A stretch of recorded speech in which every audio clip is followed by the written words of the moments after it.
اعوذ باللہ من الشیطان الرجیم بسم اللہ الرحمن الرحیم۔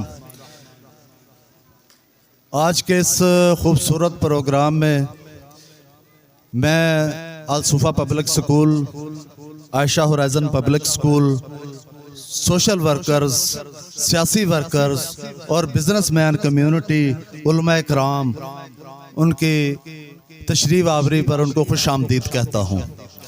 میں ان کا بہت مشکور ہوں کہ اپنے قیمتی ٹائم سے وقت نکال کر اس ہمارے قومی دن تہوار پر تشریف لائے اور اپنے اپنے خیالات کا اظہار کیا۔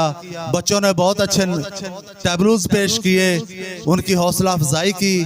میں بہت مشکور ہوں اور ان ٹیچرز کا جنہوں نے اتنی محنت کروائی، ان بچوں کو اتنا شعور دیا، بولنے کی ترغیب دی، بات کرنے کی ترغیب دی، ان میں حوصلہ پیدا کیا کہ کسی بھی پلیٹ فارم پر پرفارم کرنے کے لیے ان کے اندر کانفیڈنس پیدا کیا۔ بہت شکریہ آپ صاحباب کا۔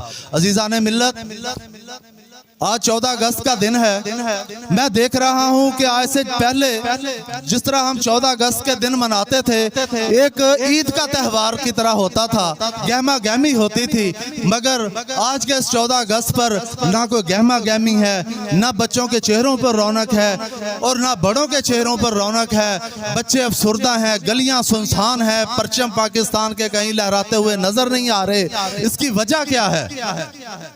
ہمیں سوچنا پڑے گا کہ آخر یہ حالات ہمارے کس طرف جا رہے ہیں، یہ ہمارا ملک کس طرف جا رہا ہے۔ کیا ہمارے یہ ملک اس لیے بنایا تھا ہمارے آباء و اجداد نے کہ یہاں کی عوام سے خوشیاں چھین لی جائیں، ان سے روزگار ہی چھین لیا جائے، ان سے کاروبار چھین لیا جائیں؟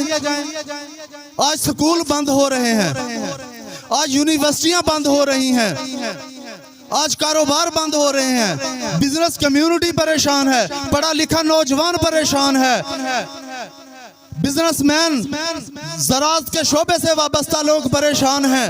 کیوں؟ اس حالات کا کون ذمہ دار ہے؟ کہیں اس حالات کے ہم خود ذمہ دار تو نہیں ہیں؟ ہمیں سوچنا پڑے گا اس کے پیچھے ہماری سیاسی وابستگیاں تو نہیں ہیں، اس کے پیچھے ہمارے ذاتی تعلقات تو نہیں ہیں۔ یہ ملک اس فرسودہ اور فرعونیت کے نظام کے لیے نہیں بنا تھا، یہ اسلام کے نظام پر بننے والا ملک اسلامی نظام، اسلامی قوانین کے لیے بنا تھا، اور آج ہم اسلام کی روح سے ہی دور نکل گئے۔ ہمیں پتہ ہی نہیں کہ اسلام کی روح کیا ہے، ہمیں پتہ ہی نہیں کہ اسلامی قوانین کیا ہیں۔ نہ ہمارے پاس اسلام کا نظام انصاف ہے، نہ انتظامی نظام ہے اسلام کا، نہ معاشرتی اسلامی نظام ہے، نہ حکومتی اسلامی نظام ہے۔ فرعون کا نظام نافذ ہم کر کے بیٹھے ہوئے ہیں اس ملک پر، ورنہ ہو سکتا ہے ہم اگلے چند سالوں میں یہ تہوار نہ منا سکے جو آج ہم منا رہے ہیں۔ کیا کسی کے پاس کسی کو پتہ ہی نہیں ہوگا 14 اگست کیا ہوتا ہے؟ کسی کو پتہ ہی نہیں ہوگا اس کے پیچھے ان کے والدین کی، آباء و اجداد کی کتنی قربانیاں ہیں۔ مجھے درد ہے اس چیز کا، میرے خاندان کے 17 افراد شہید ہوئے ہیں اس آزادی کی جنگ میں، 19 افراد میں سے 2 افراد صرف پاکستان پہنچے، لٹے پھٹے کٹے۔ مجھے درد ہے اس چیز کا۔ یہ جو بزرگ بیٹھے ہیں ان کو درد ہے، ان کے آباء و اجداد وہاں قربانیاں دے کر آئے ہیں، لیکن ہم نے اپنے آنے والوں نسل پر ہم ظلم کر رہے ہیں، اپنے آپ پر ظلم کر رہے ہیں، اپنے ہاتھوں سے اپنے کاروبار ڈبو رہے ہیں، اپنے ہاتھوں سے اپنی نسلوں کا گلا گھونٹ رہے ہیں۔ خدا را ان کو سانس لینے دیجئے، یہ نئی نسل ہے، ان کو سانس لینے دیجئے، ان کو بہترین ماحول فراہم کیجئے، اس ملک کو بچائیے، اس سود مافیا سے بچائیے، قبضہ مافیا سے بچائیے، ظلم سے بچائیے۔ کوئی کام رشوت کے بغیر نہیں ہو رہا، ہم نے ماحول ایسا کریٹ کر دیا ہے کہ رشوت کے بغیر کوئی کام نہیں ہونا۔ خدا را رشوت بدترین گناہ ہے، لینے والا دینے والا دونوں جہنمی ہیں۔ سود بدترین گناہ ہے جس کو اب ہم گناہ ہی نہیں سمجھتے، ہم یوزڈ ٹو ہو گئے ہیں۔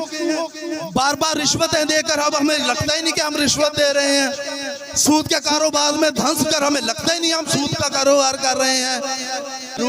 اس ملک کو بدلنا ہے, آج سے عہد کریں, یہیں سے آغاز کریں. جو لوگ اس ملک میں اسلامی نظام لانا چاہتے ہیں ان کا ساتھ دیجئے خدا را. اس کی واحد امید اسلام ہے. اسلامی ہر طبقے کو عزت دیتا ہے, اسلامی ہر طبقے کو جناب اس کے اقتدار دیتا ہے. اسلام یہ ہر بندے کو دوام بخشتا ہے, چاہے کاروبار ہو. اسلام میں کاروبار پر کوئی ٹیکس کا کوئی کنسپٹ نہیں ہے. اسلام میں صرف اور صرف زکوٰۃ ہے یا عشر ہے. اب بتائیں 18% 23% ٹیکس دے کر آپ کیسے سروائیو کر سکتے ہیں؟ بجلی کے بلوں پر اتنا بھاری بھرکم ٹیکس دے کر کیسے آپ سروائیو کر سکتے ہیں؟ ان غریبوں کو دیکھو جو 25-30 ہزار روپیہ سیلری لیتے ہیں, روز اخبار پڑھو, ٹی وی اٹھاؤ, دیکھو خودکشیاں ہو رہی ہیں کہ میں بجلی کا بل نہیں دے سکتا. کوئی اپنے بچے ذبح کر رہا ہے کہ میں بجلی کا بل نہیں دے سکتا. وجہ کیا ہے؟ وجہ یہی ہے کہ اس ملک میں اشرافیہ مضبوط ترین ہو چکی ہے. عام آدمی پس گیا ہے, طبقے جو مڈل کلاس بزنس مین ہے وہ بھی پسا ہوا ہے, پریشان ہے. اسے پتہ ہی نہیں یار کل میرے ساتھ کیا ہونے والا ہے, کل مجھ پر کون سا ٹیکس لگ جائے گا, کب میری دکان سیز ہو جائے گی, کب مجھ سے کوئی بھتہ مانگنے والا آ جائے گا. خدا را اس نظام کو بدلنے کے لیے, اس نظام کو بدلنے کے لیے, اپنی آخرت بچانے کے لیے, اپنی دنیا بچانے کے لیے, ان بچوں کو سانس لینے کے لیے ماحول پیدا کرنے کے لیے اس نظام کو بدلو. پاکستان کو بچاؤ, اس ملک کو بچاؤ, اپنی نسلوں کو بچاؤ, اپنی آخرت کو بچاؤ, اپنی دنیا کو بچاؤ. اس سودی نظام کا بائیکاٹ کرو. میں اس بات پر اختتام کروں گا, پاکستان زندہ باد.